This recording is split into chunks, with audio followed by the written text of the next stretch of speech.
Hi everyone, I'm Hot Rod Jen, and today I'm going to do a video of me painting this cowl piece for a front engine dragster. And the customer wanted to recreate a logo and just change it a little bit. Here's the logo. It's redhead big boy spark plugs, and because it's going on a dragster, he wanted to change the B to a D and put D and D because that's his classification for racing inside the D. So I made a pattern, and I'm going to show you a little bit on how to mark a center off of kind of like a weird shape. Sometimes you can eyeball it, which more than likely I'm going to do that on this job. And also I'm going to show you a little bit on transferring. I'm going to be speeding up a lot of the process because it all takes time. So, and who wants to watch a whole video of me doing the whole process in real time? So yeah, stay tuned. We're gonna put that on that. Okay, to find kind of a center on a weird shape, like it's wide up here and narrower down here, so sometimes, and it's a little bit rounded, so sometimes if I don't feel like pulling my ruler out, or you're working on a motorcycle fender, helmet, and stuff like that, curved surfaces, this work really well. So I marked my tape on the edges on both sides, and then I already prepped my surface. Always prep before you paint. So I'm going to peel this off a little bit. I'm going to slide it. Now this is my mark, so I want to line this mark up with the mark I made on the edge on this side. Slide it. Now basically you're just folding it in half. So my lines meet, and I mark on the cowl, the center for the top. And you can't always go by the drill holes either. Keep that in mind. So now I'm going to move this tape down below.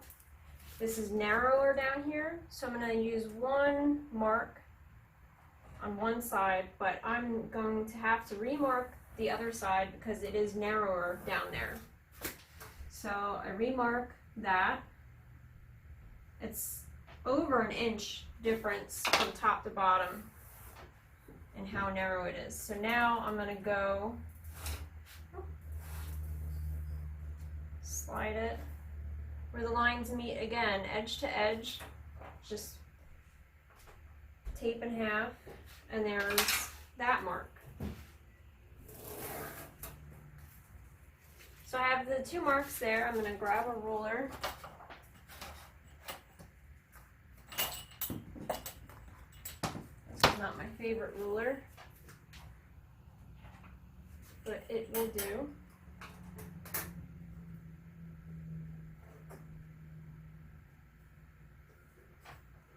I'm just going to mark it a little bit because this is a graphic. It's not pinstriping. It's not a symmetrical graphic either.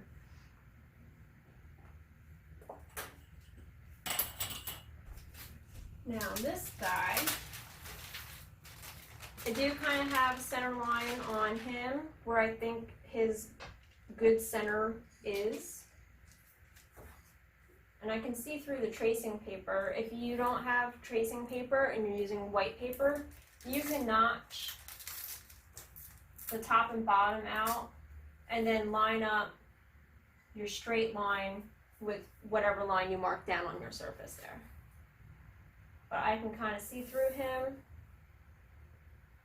bring it down a little bit. I think that's going to be good for him.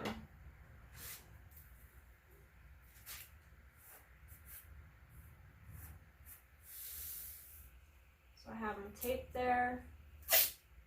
It's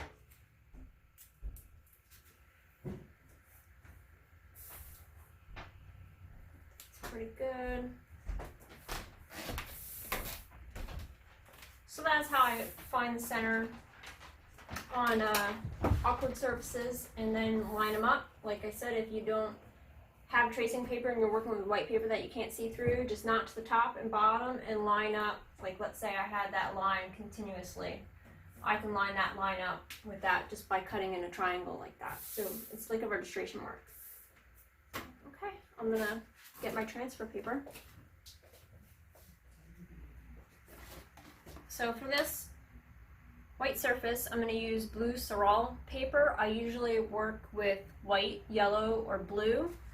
This is what it looks like. It comes in a roll. It is chalk paper on one side, and you can reuse it and reuse it and reuse it until like there's no chalk left, which I haven't run into yet, so it lasts a really long time. They make other colors too. Stay away from the red. Red stains surfaces like crazy. And the graphite, I don't think it reacts well to the paint on top of it. Like you can paint on top of this chalk and it won't affect the paint any. So I have it taped up high, and you use a ballpoint pen and you put the chalk side down towards your surface, and then whatever you have on top of it, you just take the ballpoint pen and you start tracing over whatever you want to be there so you can paint inside of it.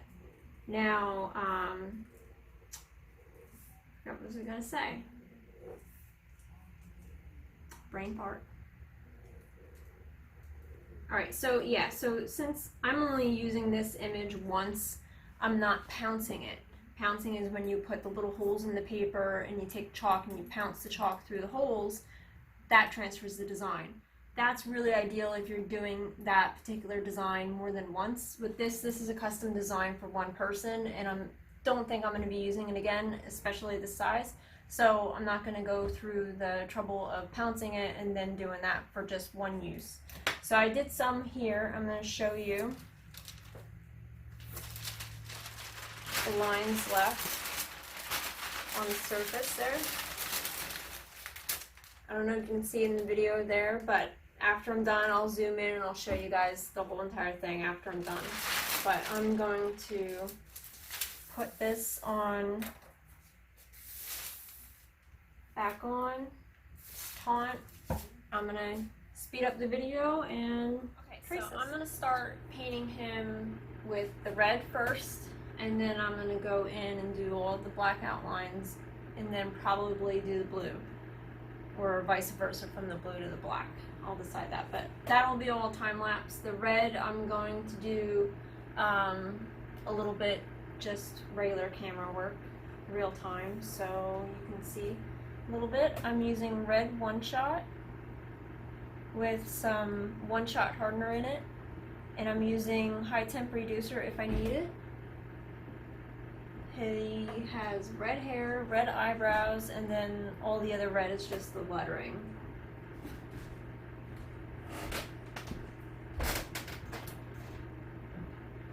So I'm gonna get started. I'm not going to go right to left like I normally do. I'm gonna go the traditional way here.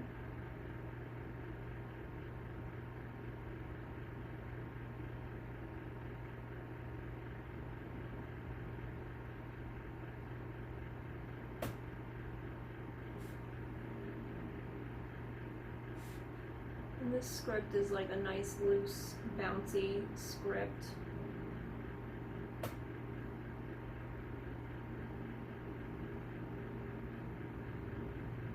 It's got a lot of round edges to it.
This is a French Masters 3173 that I'm using.